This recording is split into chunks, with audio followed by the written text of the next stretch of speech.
Hello बच्चों, कैसे हो आप सभी। I hope you are good. Welcome back to Nirvana classes. मैं आपकी एजुकेटर मेंटर और आप देख रहे हो निर्वाण क्लासेस बाय नचिता। तो today we will discuss a new topic जो कि हमारी स्कूल से रिलेटेड है।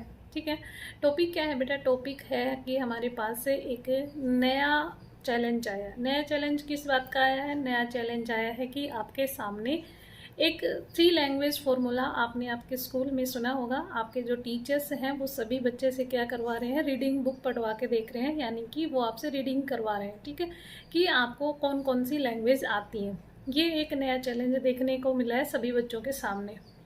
जो बच्चे 6th क्लास में ट्रांसफ़र होने वाले हैं अभी, जिन्होंने अभी 5th की है, ठीक है, उनके पास एक तो सबसे पहले चैलेंज क्या आया है। मैंने जितने भी बच्चों से बातें की हैं, I am a teacher, offline teacher and online teacher. ठीक है, तो मैंने जितने भी बच्चों से बातें की हैं, बच्चों ने बताया कि मैम एक तो हमारे पास सिलेबस की टेंशन है कि भाई हमने 5th में जो सिलेबस पढ़ा है वो एकदम से ही पूरा का पूरा चेंज हो जाएगा। कैसे चेंज हो जाएगा? 5th तक जो स्टैंडर्ड होता है वो काफ़ी कम होता है, वो जूनियर बच्चों के हिसाब से होता है। अब आप थोड़ी सी सीनियर क्लास में आने वाले हो। पहला जो आपका ईवीएस होता है 5th क्लास में, वो क्या होता है? ईवीएस के अंदर आपके आसपास की इन्वायरमेंट वगैरह, आपकी हिस्ट्री, ज्योग्राफी, जो भी छुटमुट जो नॉलेज होती है वो उसी में आ जाती है, प्लस साइंस भी ईवीएस में आ जाता है।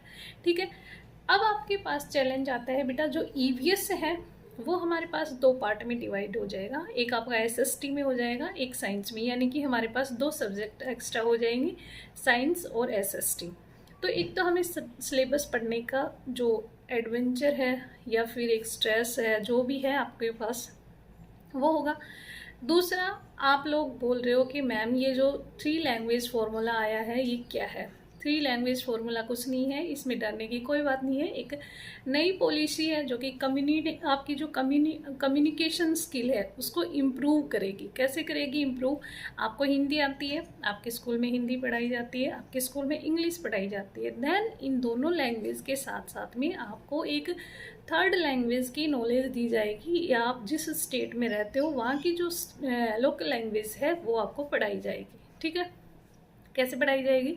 जैसे सपोज करो मेरे पास जो बच्चे ट्यूशन पे आते हैं उनमें ज़्यादातर बच्चे को क्या प्रॉब्लम होती है? बच्चे हैं अदर स्टेट के। ठीक है, कोई हरियाणा से है, कोई राजस्थान से है, कोई यूपी से है।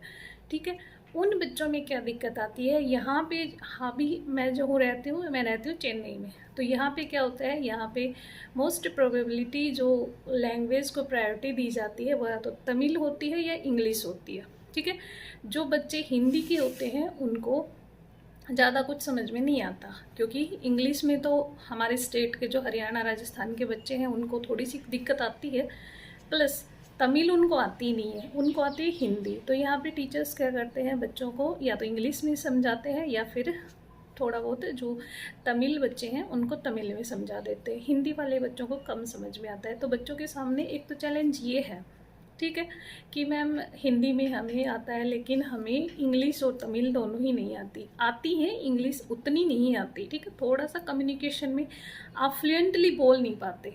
ठीक है, आपकी स्पीकिंग जो है इंग्लिश की वो आप इम्प्रूव कर पाओगे इस चीज़ से। ठीक है, तो इसके अंदर आपको क्या होगा?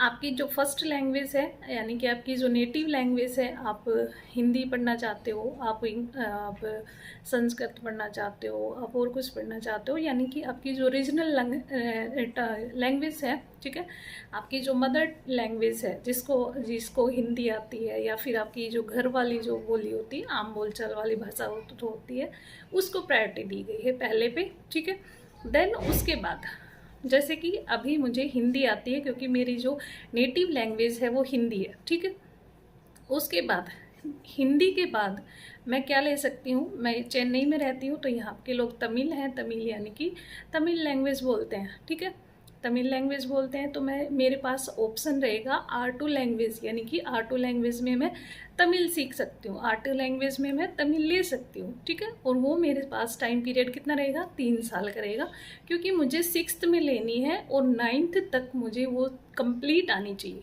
क्लियर? मैंने कोई लैंग्वेज 6th क्लास में ली है, मैंने तमिल लैंग्वेज 6th क्लास में पढ़ना स्टार्ट किया है और 9th क्लास तक वो मुझे कंप्लीट आनी चाहिए, क्योंकि 9th के बाद आपके पास एक एग्ज़ाम होगा जो कि आपको, अगर आपने वो क्लियर किया है तो आपको 10th के बोर्ड एग्ज़ाम में बैठने दिया जाएगा। समझ में आई? देन R3 क्या है? R3 फॉर्मूला ये कहता है कि जो आपकी जो नेटिव लैंग्वेज है, जो मदर टंग है, उसके बाद आपने हिंदी ले ली, हिंदी के बाद आपने तमिल ले ली, ठीक है। तमिल के बाद आपको जो इंग्लिश लैंग्वेज है वो आपकी फॉरनर लैंग्वेज है, ठीक है। तो हिंदी हो गई, आपको एक दूसरी तमिल हो गई, ठीक है।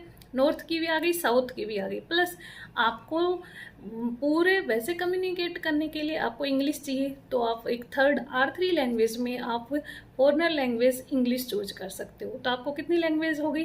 3 लैंग्वेज हो गई। तो कम्युनिकेशन में आपको इजी रहेगा, आप कम्युनिकेट कर पाओगे, अच्छे से बातें कर पाओगे, ठीक है। तो ये है R1, R2 और R3 फॉर्मूला। इससे अच्छा और कोई हमारी एजुकेशन के लिए नहीं हो पाता, ठीक है। NEP 2020 में ये बताया गया था कि 3 लैंग्वेज फॉर्मूला किया जाएगा, लेकिन क्या हुआ, उसको लागू नहीं कर रखा स्कूलों में, काफ़ी स्कूलों में नहीं कर रखा। अभी 2026 से इसको लागू किया गया है सभी स्कूलों के अंदर। इसके अंदर क्या है बेटा, 6th क्लास से ये लागू होगा, R1, R2, R3 लैंग्वेज वाला, और 9th क्लास तक। 9th क्लास में एक एग्ज़ाम होगा, ठीक है, उसको आपको क्लियर करना है। देन उसके बाद आपको बोर्ड एग्ज़ाम में बैठने की परमिशन दी जाएगी, ठीक है। जो स्किल बेस्ड एग्ज़ाम होगा वो आपसे लिया जाएगा। तो आपके पास टाइम रहेगा, आपके पास एक अच्छी अपॉर्चुनिटी है, तो इसका आपको वेलकम करना है, इससे घबराना नहीं है। कोई भी दिक्कत है तो आप अपनी टीचर्स से पूछो, अपने गाइडर से पूछो, आपके पेरेंट्स से पूछो, ठीक है। कुछ भी चीज़ नहीं समझ में आती है तो आप डिस्कस कर सकते हो, ठीक है। और मैं एक साइंस एजुकेटर हूँ, मैं 6th क्लास से 8th क्लास तक साइंस क्लासेस लेती हूँ। ऑनलाइन चैनल है मेरा निर्बाण क्लासेस के नाम से। आई एम नेचिता, ठीक है, यू आर साइंस एजुकेटर। कोई भी प्रॉब्लम है आप मेरे को कमेंट सेक्शन में ज़रूर बता सकते हो। अब मैं आपको बताती हूँ कि जो 6th क्लास वाले बच्चे हैं, ठीक है, उनको यहाँ पे क्या दिक्कत आती है। यहाँ पे दिक्कत आ रही है क्योंकि यहाँ पे तमिल मैम बोलती हैं, इंग्लिश बोलती हैं।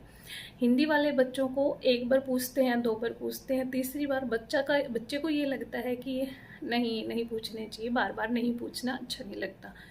तो कोई दिक्कत नहीं है, मैं आपको बाईलैंग्वेज पढ़ाती हूँ, हिंदी और इंग्लिश दोनों में ट्रांसफ़र करके बताती हूँ, ठीक है।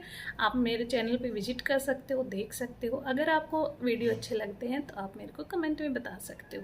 तो मुझे लगता है R1, R2 और R3 वाला जो फॉर्मूला है वो आप सभी को ईजिली समझ में आ गया होगा, ठीक है।